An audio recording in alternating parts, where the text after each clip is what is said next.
Ako vam se sviđa ovaj kanal i želite da me podržite u pravljenju klipova, posjetite mojtrg.rs na kom možete da kupite ono što želite i prodate ono što vam ne treba. Imate link na vrhu deskripcije. Dobar dan i dobrodošli. Topet Srbija i Lefko TV vam predstavljaju 10 beskorisnih japanskih izuma. Drugi deo ovog klipa možete pogledati na Lefko TV kanalu. Posjetite ga, lajkujte mu video i pretplatite se na njegov kanal. Imate link u deskripciji. I također nemojte zaboraviti da lajkujete ovaj video kako bi vidjeli da li možemo da skupimo 10.000 lajkova i kada ste već ovdje pretplatite se na kanal kako bi im pomogli da što pre skupim 100.000 subscribera i kako bi vi uživali u još ovakve klipova. Pa hajde da počnemo. Papuče za brisanje podova. Ove goleme papuče sa resicama u stilu Elvisa imaju istu svrhu i rezultat kao i obična krpa, ali sa jednom manjom, no bitnom razlikom. Nema prljavih laktova.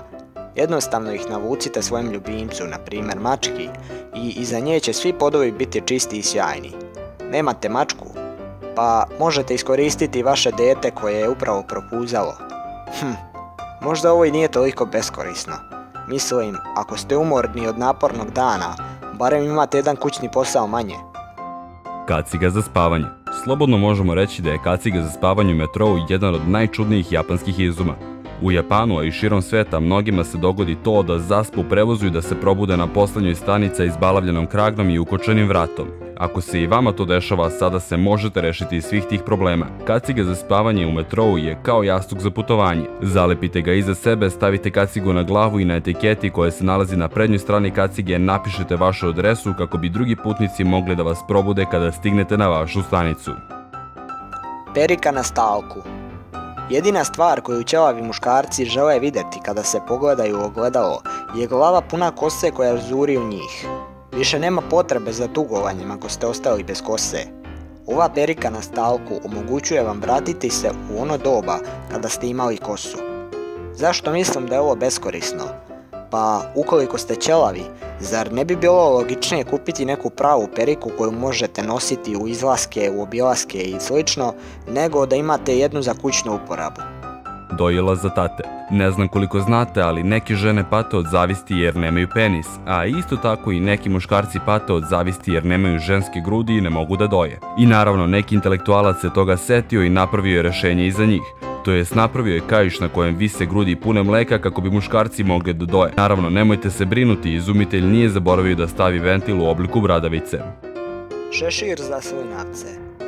Naziv šešir možda je malo pogrešan.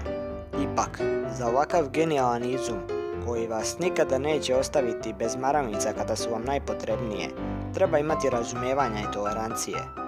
Iako, teško je zanemariti činjenicu da ćete zapravo nositi rolu toaletnog papira na svojoj glavi. Zašto je ovo beskoristan izum, pitate se? Pa, ne znam za vas, ali ja bih radije nosio maramice po džepovima ili bilo gde drugde, ali da ovo nosim na glavi, pa, brate, nema šanse. Želeo bih da čujem šta vi mislite koji od ovih izuma je najbeskorisniji i da li vi znate neke koje sam ja zaboravio. Također želim da vas podsjetim da glasate za Topet Srbija kanal na glasanju za učesnike za Balkan Tube Fest 2017. godine.